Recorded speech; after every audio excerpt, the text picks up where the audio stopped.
কোটি টাকা ইনকাম, তার বছরে কোটি কোটি টাকা তার ইনকাম, এক মাসে ইনকাম 1 কোটি টাকা, কিন্তু দেখা যায় মাসে একটা হসপিটাল বিল পরিশোধ করতে তার চলে যায় 50 লাখ টাকা। আছে না নাই?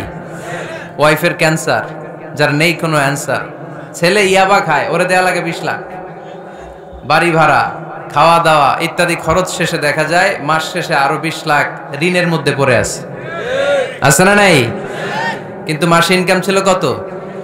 1 কোটি, কিন্তু মাস শেষে দেখা যায় 20 লক্ষ টাকা ঋণের বোঝায় চাপা পড়ে আছে।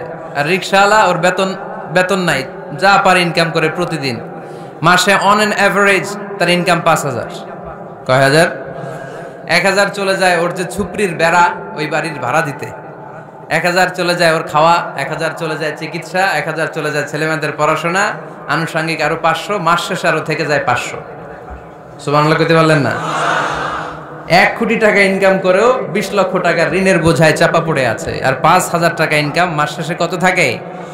500। কারণ ওর পুরো ইনকামটাই হালাল। ওর পুরো ইনকামটা কি? আর হালালে বরকত ঢুকায় দিছে কে? হারামে কোনো বরকত আছে? আওয়াজ করে বলেন তো, গরু খাওয়া হালাল না হারাম? কুকুর খাওয়া? কুরবানিতে কি জবাই হয়? সুন্নতে খাতনার অনুষ্ঠানে, বিয়ের অনুষ্ঠানে, প্রতিদিন কসাইয়ের দোকানে, কোথাও কুকুর জবাই হয়? আচ্ছা, গরু বা গাভী বছরে বাচ্চা দেয় কয়টা? একটা। আর কুকুর দেয় কয়টা? 7টা, 10টা, 11টা। জন্ম নিয়ন্ত্রণ নাই তো, দেদারসে দিচ্ছে, ফ্যামিলি প্ল্যানিং নাই, তাই না? আচ্ছা, তো দেখেন, গরু বাচ্চা দিল কম, কুকুর বাচ্চা দিল বেশি। গরু জবাই হয় বেশি, কুকুর জবাই হয় না। গরু আমরা খাই বেশি, কুকুর খাই না। তারপরেও কসবায় গরু বেশি না কুকুর বেশি? আওয়াজ করে বলতে হবে, গরু না কুকুর? কারণ গরু খাওয়া হালাল, আর হালালে বরকত ঢুকায় দিছে কে? এজন্য দ্য ডিসিশন ইজ ইয়োরস, সিদ্ধান্ত আপনার। কই যাবেন, ডানে না বায়ে? হালালের সাথে না হারামের সাথে? হালালটা হচ্ছে পরিবেশ বান্ধব। হালালটা কি? Eco friendly. এটা পরিবেশ বান্ধব, এটা স্বাস্থ্যকর, এটা রুচিসম্মত, এটার মধ্যে কোনো ঝামেলা নাই, এটাতে কোনো ভেজাল নাই। হালালে থাকলেই লাভ, যদিও অল্প। সুবহানাল্লাহ পড়েন। এজন্য রাব্বুল আলামিন বলেন, ইয়া আইয়ুহান নাসু কুলু মিম্মা ফিল আরদি হালালান তাইয়্যিবা ওয়া লা তাত্তাবিউ খুতুওয়াতিশ শাইতান ইন্নাহু লাকুম আদুউম মুবিন। ওহে মানুষেরা, শোনো শোনো, এই জমিনের ভেতরে যেটাকে আমি হালাল করেছি, যেটাকে আমি পবিত্র করেছি, ওইটা খাও, ওইটা গ্রহণ করো। হারাম খেও না, হারাম অর্জন করো না, হারামের কাছেও যেও না। শয়তানের পদাঙ্ক অনুসরণ করো না। জেনে রেখো, শয়তান হলো তোমাদের প্রকাশ্য দুশমন। ঠিক কি না? আদুউম মুবিন। শয়তান আমাদের প্রকাশ্য দুশমন। সে হারামকে আমাদের কাছে চাকচিক্যময় করে তুলে। সে বুঝাতে চায় হারামের মধ্যে আরাম। আসলে হারামে আরাম আছে, হালালের মধ্যে বরকত। এজন্য আমরা সবসময় হালাল অবলম্বন করব। রাজি আছেন তো? কিন্তু আমরা যদি আমাদেরকে প্রশ্ন করি, আমাদের ব্যবসায়, আমাদের চাকরিতে, আমাদের লাইফ লিডিং সিস্টেমে আমরা কি শুধু হালাল খাই? কি খাই? হালালও খাই, সুযোগ পাইলে একটু যদি পাই অমনি ধরে ঘাপুস ঘুপুস। সুযোগ পাইলেই কি ঘাপুস ঘুপুস?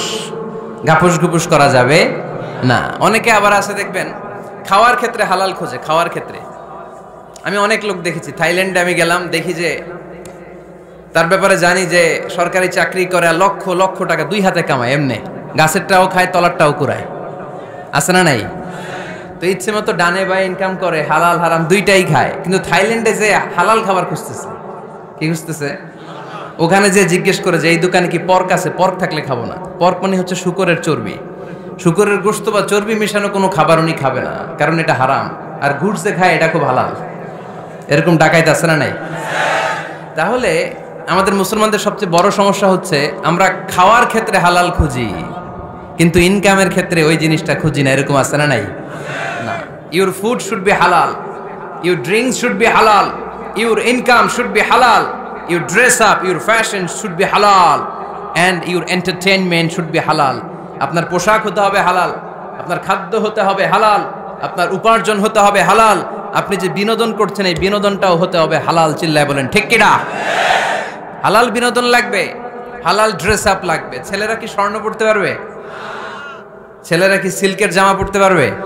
আমরা সিল্কের জামা পরি না, এটা আমাদের জন্য হারাম করেছে কে? ছেলেরা জুয়েলারি পড়তে পারবে? গলায় চেন পড়তে পারবে? হাতে ব্রেসলেট দিতে পারবে? আছে না নাই? এখানেও অনেকের আছে না নাই? দেয়া যাবে? অনেক ছেলে দেখবেন আবার কানের মধ্যে ছিদ্র করে, কসবায়, মাশাআল্লাহ এগুলা নাই। আমি বাঁচায় দেওয়ার জন্য কইলাম নাই, আবার ওরা কয় আছে। আছে আছে না, এগুলো করা যাবে? দাড়িতে চুলে কালো রং দেয়া যাবে? এটা ধোঁকাবাজি। এটা কি? মান গাশশানা ফালাইসা মিন্না। আল্লাহর হাবিব সাল্লাল্লাহু আলাইহি ওয়াসাল্লাম বললেন, the person who deceives us he is not among আস। যে আমাদেরকে ধোঁকা দেয় সে কখনো আমার উম্মত হতে পারে না। মদিনার খেজুরের বাজার ভিজিট করতে গেলেন আল্লাহর হাবিব সাল্লাল্লাহু আলাইহি ওয়াসাল্লাম, অডিট করতে গেলেন। যে খেজুরের স্তূপের ভেতরে আল্লাহর হাবিব সাল্লাল্লাহু আলাইহি ওয়াসাল্লাম হাত ঢুকায় দিলেন, ঢুকায় দিয়ে দেখলেন ভিতরে পানি, উপরে শুকনা খেজুর, ভিতরে ভিজা খেজুর। আল্লাহর হাবিব সাল্লাল্লাহু আলাইহি ওয়াসাল্লাম বললেন, ঘটনা কি? ভিজা কেন? ব্যবসায়ী বলতেছে বৃষ্টি হয়েছিল। কি হয়েছিল? তো বৃষ্টি হইলে তো তার নমুনা সব জায়গায় থাকবে। তখন আল্লাহর হাবিব সাল্লাল্লাহু আলাইহি ওয়াসাল্লাম দাঁড়িয়ে বলেছিলেন, খবরদার, মান গাশশানা ফালাইসা মিন্না। যে আমাদেরকে ধোঁকা দেয় সে আমাদের দলভুক্ত হতে পারে না। এজন্য আমরা যেন কাউরে ধোঁকা না দেই, আমরা যেন হারামের সাথে সম্পর্ক জুড়ে না দেই। আমাদের সম্পর্ক হবে হালালের সাথে। চিল্লায় বলতে হবে কিসের সাথে?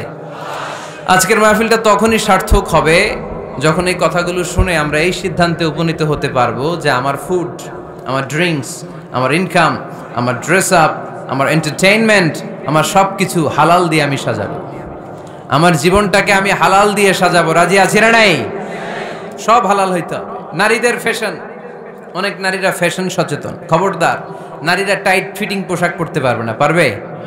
পাতলা পোশাক পরতে পারবে না। তারা নিজেদেরকে আবৃত করে রাখতে হবে।